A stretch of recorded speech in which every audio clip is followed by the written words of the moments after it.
What's up, guys? So today makes 2 weeks since the Tamer changes hit the global labs, and I was kind of delaying making the video because they said that they still needed to rework 2 skills and there was a brand new skill coming. But as of today, they've reworked the skills they were going to rework, and we're just waiting on the brand new skill to come, so I figure it's a good time to showcase. So right off the bat, the singular focus of the rework seems to be based around the Halang mounted combat. Now, historically, this hasn't been very viable, more of a flashy type thing. But they kind of improved the functionality of it. So for example, they made it so that you can press the same hotkeys to trigger an ability while mounted on Halang as you can when you're not mounted. So for example, if I press Shift F, which is Surging Tide, he will then do 3 very fast sprints that stop whenever you collide with a target. So as long as you don't collide with a target, they will go the full distance and you can redirect in between. So that's a pretty cool little change. Past that, you have your other abilities like your Shift Q, right? For Tremble, it's like a big AoE kind of smash down. You have your Void Lightning, which is a very stationary kind of like roar. And you have things like Lightning of Earth with WRMB, which does like a line AoE in front of you. And you have Throat Burn. So it's similar to the old animation where you jump back and she does like a shout forward. So that's a pretty cool little animation. You have Whiplash, which is just holding RMB like in pre-awakened stance. And then you can do Trample by pressing spacebar as like a follow-up ability. So Shift Q into spacebar, you know. Shift F charge into spacebar, just regular auto attacks into spacebar. Pretty straightforward. You have Upward Claw, SRMB, which does like this little circular AoE into a shout. Then you have Roaring, which is another like circular AoE. So it seems as if they want to try to make mounted Halang combat viable. I'm not too sure exactly how that's gonna work because you don't have any sort of damage mitigation or frontal guards while mounted on Halang, so you just eat full damage and kind of just get blown up. But obviously, you know, this hasn't hit live yet, so it could change. Another thing they did was they improved the speed, so you can now press spacebar when running, and it will trigger legendary beast power and give you like a burst of speed. So that's pretty cool. And that's like the main focus of the rework. Outside of that, there's been a couple little things that are both good and both bad. The first thing being Throat Burn changed. So Throat Burn on the current servers, it does she does like a little backflip and swipes forward. Now she does like a little slash, and it's just it's a frontal guard now. So this is good and bad. It's nice because it gives succession and pre-awaken like another frontal guard ability, and it does a little bit of healing when you do it in PvE. But it's completely killed Soaring Arts. So it's pretty important to Soaring Arts in order to use Throat Burn, in order to like reset your self while you're flying around and high jumping. Well, that's no longer gonna be a thing if this goes on to live, so it's kind of a bittersweet. Like, it's a nice little frontal guard, and the second hit can down smash with an RNG rate. But Soaring Arts is completely gone outside of the regular jump spam and the WW spam, so we'll see if they end up going through with that. I personally think it would have been better if they just kept the old animation and added a frontal guard to it, but maybe they know something I don't. The next main change I would say was the changes that they did to Surging Tide and Legend of Earth, or Lightning of Earth, sorry. So the way they currently work on live server, when you use the ability once, you get the full effect, and then if you use it again, it has reduced AoE.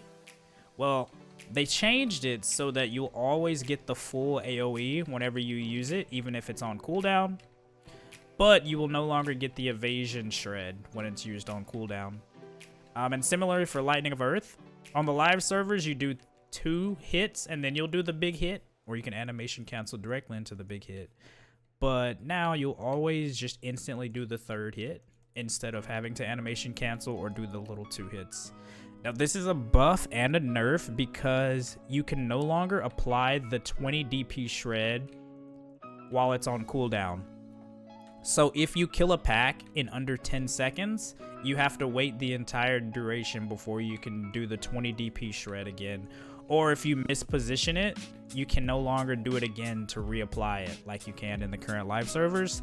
I'm not exactly how big of a nerf this is going to be. It's definitely going to be felt in some cases when you're like, you know, over clearing a place, or when you're like not spending 10 seconds to kill a pack, but time will tell. I'll have to test that out more.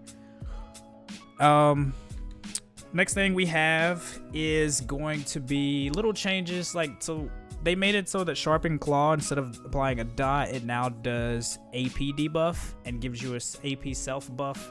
That's pretty nice, honestly. It's not like anything crazy, but it's just a little extra icing on top. And that's the majority of the changes that they did with Pre-Awaken / Succession. They did some other little things, like they made roaring animation much faster, right? I don't really know why they did this change, because you kind of just like cancel it anyway with WW, right? You just get the first tick to pull mobs. But they did that. And now let's switch over to Succession. Or not Succession, but we'll switch over to Awakening. And we'll kind of go through those. The Awakening changes were pretty interesting. They added something else today,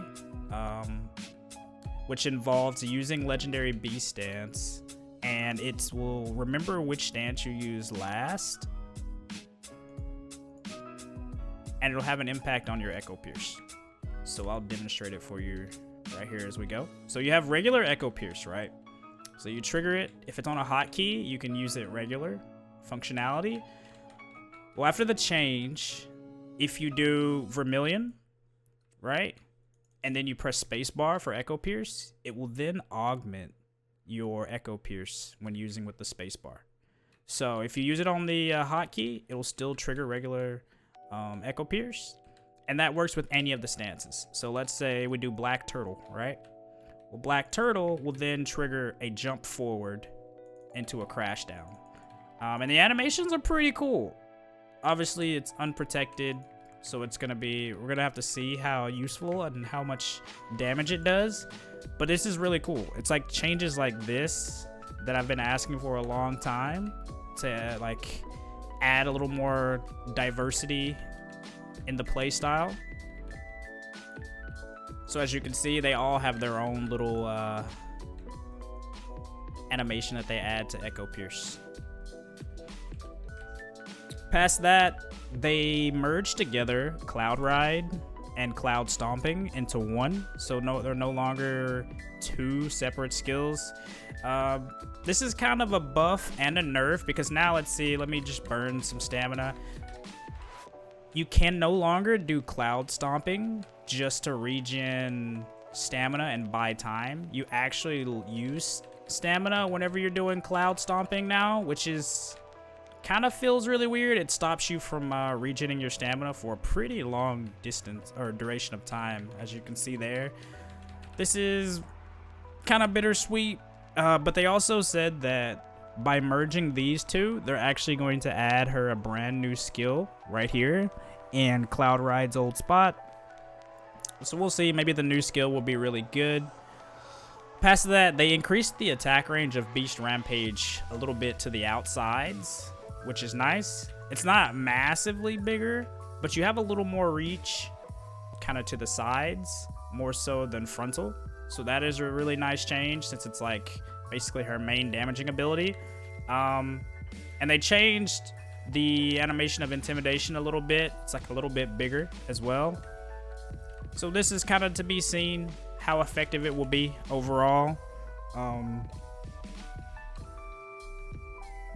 And a couple other little things they did, like a lot of her abilities have reduced hits in PvP. So like, you know, like your all-around spinner and Beast Dance and Garuda Flow Ascension, Full Moon, things like that. So they got rid of the reduced hits in PvP, but they also adjusted the PvP damage reduction to compensate. So I'm not 100% sure how much of an overall buff that's going to be. Okay, so the last thing that they changed, which is pretty big, I had to cut to the battle arena, is they changed the way that roaring works. So instead of roaring have a really long 20-second cooldown, they lowered the cooldown to 10 seconds. And now Awakening Tamer can use it as a pull skill. So as you see here, bam.